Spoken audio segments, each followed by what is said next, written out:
الدولي المغربي زكريا الواحدي لم يعد مجرد اسم صاعد في بلجيكا، بل أصبح هدفاً مباشراً لعملاقين من الدوري الفرنسي. تحدي اليوم لنصل بالقناة إلى 2000 متابع.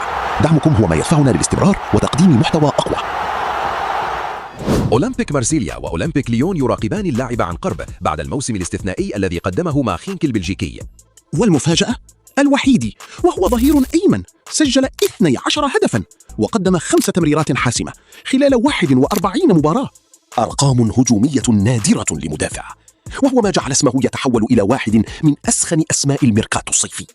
لكن الأمر الذي صدم الجميع أن خينك لن يفرط في اللاعب بسهولة، فعقد الوحيد يمتد حتى صيف 2028، وإدارة النادي حددت سعره في حدود 15 مليون يورو.